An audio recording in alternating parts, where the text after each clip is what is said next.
La merguez n'arrête pas de faire les 6 habitudes qui la tirent vers le bas. Et regardez sa vie! Il ne peut pas s'empêcher d'avoir des idées noires. Il se sent vide, triste, spectateur du temps qui passe, surstimulé et le cerveau en vrac. Il passe sa vie sur Tinder, à liker des femmes qui ne le toucheraient pas avec un bâton. Il est obsédé par les femmes, tandis que les femmes sont obsédées par... le Hunter. Si le Hunter est devenu l'homme qu'il est aujourd'hui, ce n'est pas inné. C'est car depuis sa jeunesse, il a fui les 6 habitudes qui le tirent vers le bas. Dans cette vidéo, on va parler de 6 habitudes. Oh, c'est pas vraiment des habitudes, mais c'est des choses que les gens font, des façons de penser, des façons de faire, des choses, tu vois, que beaucoup de gens font aujourd'hui et qui, je pense, tirent beaucoup les gens vers le bas. Et on va parler de ces trucs là et à la fin je te donnerai le moyen de les soigner. Numéro 1, montrer ses émotions. Alors attention avec ça, parce que quand je dis montrer ses émotions, c'est pas comme ce que vous pensez que je l'entends. Souvent dans ce genre de vidéo développement personnel orienté pour hommes, tu vois, on va dire montrer ses émotions c'est mal parce que c'était faible en fait. Ça fait toi quelqu'un de faible. C'est genre les émotions c'est la féminité et la masculinité c'est rester stoïque. C'est pas ça. Premièrement, c'est pas vrai. Ce truc là de les femmes sont émotionnelles, les hommes sont rationnels, ce truc là n'est pas vrai du tout. Il peut être vrai mais il peut aussi être faux, c'est n'importe quoi. Bref, peut-être que l'on ferait une vidéo un jour mais c'est pas le sujet. Ce qu'il faut retenir en gros c'est que montrer ses émotions ça va pas aider. 99% du temps ça va juste pas aider. Si t'as une entreprise, si tu travailles avec des gens, si tu crées n'importe quoi que tu es avec des gens et que tu fais du travail avec et que tu c'est un peu sérieux, tu dois toujours rester ce mec stoïque. Même si ça va très mal dans ta vie, même si t'es triste, avec tes prestataires t'es stoïque, avec tes chefs t'es stoïque, avec tout le monde t'es stoïque. Par exemple en octobre 2022 j'allais très mal, j'étais dépressif, plein de raisons et pourtant je continuais à faire mes vidéos sur Trash Bandicoot, je continuais à record les textes, à corriger les textes, à les envoyer au monteur, je continuais à faire tout ça. Les seuls qui savaient comment j'étais au fond de moi à ce moment-là, les seuls qui savaient à quel point j'étais mal, c'était Neoxys, c'était Kélian, c'était les chefs de chaîne. Mais sinon aux autres membres de Trash, aux autres membres, mais je montrais rien. Aux prestataires, aux monteurs, à tous ces gens, je ne montrais rien. Aux yeux de tout le monde, j'étais ce chef stoïque de Trash Bandicoot, ce go muscu humble qui montre jamais rien. Tu vois, j'étais ce mec là. Parce que oui, c'est vrai que le respect il vient un peu de là. Le respect de tes pairs est pas là quand tu pleures, et souvent pas là. Quand tu pleures, ça peut être bénéfique dans certains cas très précis, mais t'auras pas du respect, t'auras de la pitié et peut-être de la pathétie. Et ça peut être utile d'être pathétique de temps en temps, mais sinon c'est nul. 99% du temps, faire pitié et être pathétique, c'est nul. Parce que justement, ça fait pas de toi quelqu'un de faible fondamentalement, mais on peut abuser de tes faiblesses du coup. Et cependant, comme j'ai dit, il faut pas mal prendre ce conseil. C'est-à-dire, tu vois souvent à l'ancienne sur les vidéos Red Pill sur YouTube, il y avait cela de ouais, tu dois jamais montrer à ta meuf que t'es triste, tu dois jamais pleurer devant ta meuf, sinon elle va finir par te manquer de respect, tu vas faire pitié. Et moi, ce que je vais dire, c'est que oui, ne montre pas que tu pleures à ta meuf, mais pas pour la même raison. En fait, le truc pour lequel tu devrais pas montrer à ta meuf que tu pleures, c'est juste parce que c'est pas cool. Reste positif. Je n'ai jamais vu mon père pleurer. Pourtant, mon père a été triste plein de moments dans sa vie. À aucun moment, mon père s'est dit ouais, c'est parce que sinon, si je pleure devant Lohan, il va plus me respecter,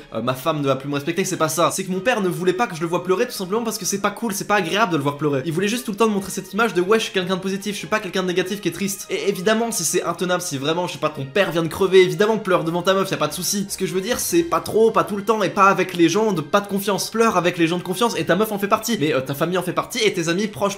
Si c'est une meuf de confiance, de qualité et tout, ça devrait pas te porter préjudice normalement de pleurer devant elle. Mais juste le truc avec ce conseil, c'est que si tu es trop émotionnel, si tu pleures trop, si tu montres trop tes émotions, ça va conditionner ton cerveau à le montrer plus facilement. Et au final, tu vas juste devenir plus triste au global, donc c'est nul, ça sert à rien. C'est bizarre de le dire comme ça, mais je veux le dire quand même, force-toi à ne pas ressentir de tristesse. Genre si t'es triste en ce moment, si t'as envie de pleurer, essaye de retenir la larme, genre vraiment fais-le. Et bon, je sais pas, je connais pas la science derrière et tout, mais j'ai l'impression que ça a beaucoup marché sur moi, et je te conseille de faire la même chose pour ne plus pleurer. Force-toi à ne pas pleurer, parce qu'on va dire souvent ouais, faut libérer, faut pleurer si t'en as envie, pourquoi pas, vraiment de temps en temps, rarement, tu vois. Mais j'ai l'impression que plus tu le fais, plus tu t'autorises à le faire, plus ça vient naturellement, et c'est pas ouf. C'est du stoïcisme, on ressent les émotions, hein, le but c'est pas de pas les ressentir, mais laisse pas s'emparer de toi, laisse pas s'emparer de ton corps. Quand je dis ne pas montrer ses émotions, c'est toujours cette idée de avoir l'air positif pour que les gens autour se sentent pas mal. Ok, donc les deux habitudes suivantes sont liées, on peut un peu les ranger ensemble, c'est le porno et les réseaux sociaux. Et c'est vraiment chaud que je puisse les lier, mais le vrai truc c'est que je vois du porno partout aujourd'hui, même sur Twitter il y a du porno, genre du vrai porno, tu vois un peu partout sur internet, tu vois même des meufs un peu dénudées, et je critique pas ces meufs évidemment, et même des trucs un peu plus softcore porn, genre des challenges TikTok un peu sexy et tout, il y en a partout, ça va te donner des envies, ça va te déconcentrer, c'est pas terrible. Tu vas sur Reddit, il y a des culs, Twitter, il y a du porno, sur YouTube, il y a des beaux gosses comme moi, des mecs ultra sexy qui parlent de santé mentale, mais comment ne pas se branler en fait?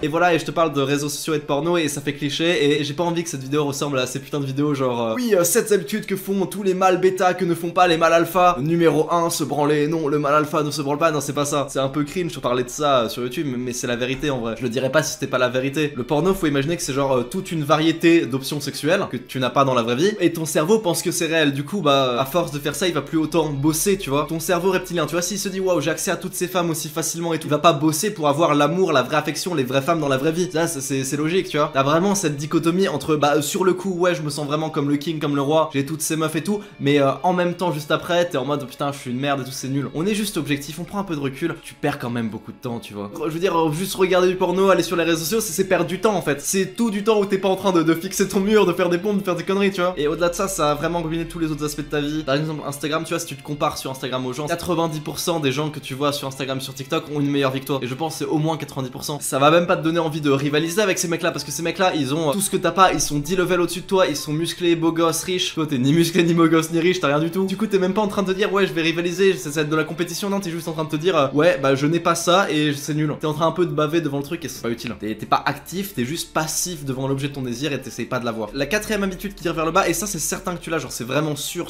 à 10 000% que tu l'as, c'est dormir moins de 8 heures par jour. Et là, je sais ce que t'es en train de te dire, c'est que t'es en train de te dire, non, Lohan, moi je dors 8 heures par jour et même des fois je dors 9 heures par jour. Non, c'est pas vrai. C'est-à-dire, je te parle de vrai temps de sommeil. En fait, il y a un truc qui s'appelle l'efficacité du sommeil. Et en gros, l'efficacité du sommeil, c'est en pourcentage le temps endormi sur le temps total passé dans son lit. Du coup, si t'es dans ton lit pendant 10 heures, pour que t'aies 8 heures de sommeil, il faut que t'aies une efficacité de sommeil de 80%. Et une efficacité de 80%, c'est à peu près ce que les gens ont. C'est-à-dire que si tu vas 8 heures dans ton lit en te disant ouais, j'ai 8 heures de sommeil, en fait, non, t'as pas 8 heures de sommeil si t'as 80%. En réalité, t'as, je fais les calculs, 30% de 8 heures, ça fait 6h24 de sommeil. Les maths.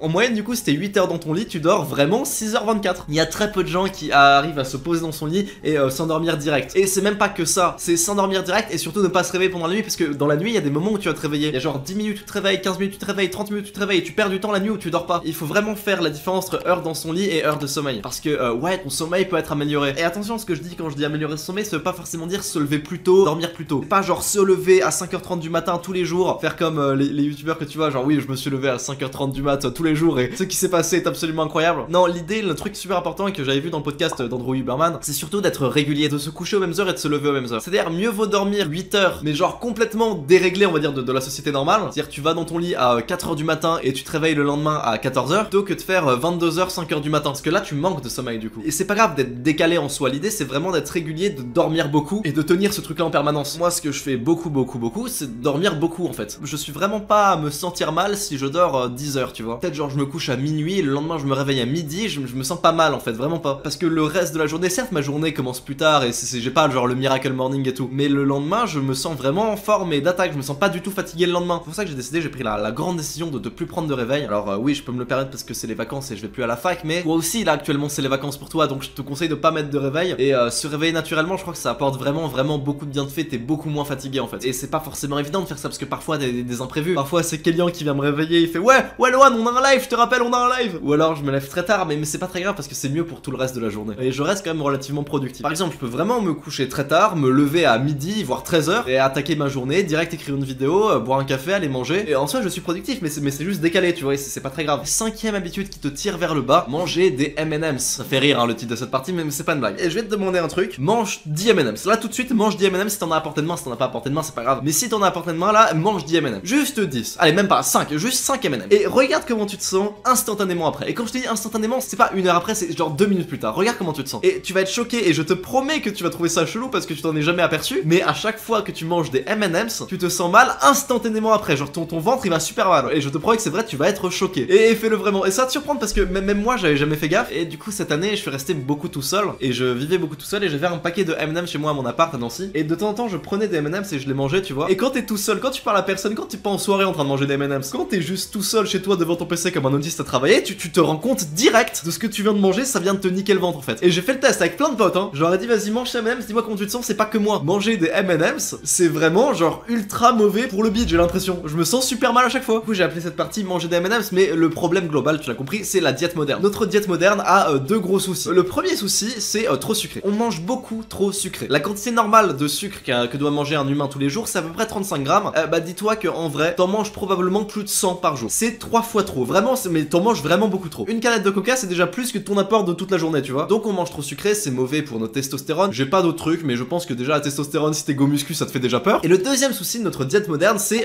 trop transformé. On mange vraiment trop transformé. Et ça aussi, c'est très mauvais pour le bide. Il y a plein de petits trucs qu'il y a dans nos plats qui devraient pas y avoir dans notre bide. Globalement, manger sain, manger healthy, ça veut dire manger un truc qui conserve ton microbiote en bonne santé. Et si tu te renseignes sur le sujet, si t'écoutes Andrew Huberman, le truc que tu vas te rendre compte, c'est que les aliments qui conservent ton microbiote en bonne santé, c'est tous les aliments qui sont pas transformés. C'est juste des aliments bruts, tu vois. C'est genre du poulet, juste du poulet tout seul, des brocolis, des fruits tout seul. Et je sais que moi par exemple les repas que je pouvais faire quand je vivais à Nancy, c'était des repas mais tellement simples qu'on pouvait même pas appeler ça des repas. C'était haricots rouges, œufs, c'était vraiment ça de mes repas, tu vois. Riz, poulet, brocoli, c'était parfois vraiment ça. Fromage blanc, myrtille. En fait, quand tu te renseignes sur le sujet de la diète, c'est tellement plus compliqué que ce qu'on veut te faire croire. Je suis d'accord, hein, il faut simplifier les trucs de diète, de sport, tout ça, parce qu'on surcomplique un peu tout. Mais réduire par exemple, tu sais, une prise de masse à faut juste manger plus que ce que tu consommes, c'est vraiment le truc accepté par tout le monde, mais qui est pas vrai en fait. Enfin si, en théorie c'est vrai. Sauf que ce que tu consommes a un impact sur ce que tu dépenses. C'est-à-dire mieux vaut manger une patate qui fait 300 kilocalories que des glucides, plutôt qu'un cookie qui fait 300 calories que des glucides aussi. Parce que la patate, elle va faire du bien à ton microbiote, elle va pas te rendre plus mou, elle va pas te rendre moins fort, donc à la salle tu vas dépenser toujours plus. Le cookie, il est long à processer, ça va être long à digérer, ça va pas être bien en fait. La 6ème habitude qui te tire vers le bas, beau gosse, peut-être que tu l'as, mais peut-être que tu l'as pas, parce qu'il y a moyen que tu sois un peu d'accord avec moi sur ce qui est genre l'amitié, l'entourage et tout, c'est que probablement t'as un mauvais entourage, mais peut-être pas du coup. Je dirais qu'aujourd'hui, tout le monde est mal entouré. Mais quand je dis tout le monde, c'est vraiment presque tout le monde. En vrai, même mes parents, tu vois, genre leur cercle d'amis, tout ça, tout le monde est un peu mal entouré. Pourquoi? Parce que on fonctionne en cercle d'amis étendu. C'est comme ça que fonctionne la société. Du coup, il y a plein de gens. Et il y a plein de gens que t'as pas choisi toi dans ton cercle d'amis. Et donc, quand il y a plein de gens que t'as pas choisi, il y a beaucoup plus de probabilité qu'il y ait pas des super personnes. Et pour moi, être mal entouré, c'est juste avoir une ou deux mauvaises personnes dans l'entourage. C'est pas genre être entouré proche de plein de personnes bien, tu vois. Par contre, ouais, il y a cette personne là un peu néfaste dans mon entourage, mais c'est plus loin. Non, ça pour moi, c'est encore mal entouré. Pour moi, être bien entouré, c'est que des personnes que t'as judicieusement choisies et qui sont de qualité, qui sont cool, qui tirent pas les gens vers le bas. Il y a toujours dans les groupes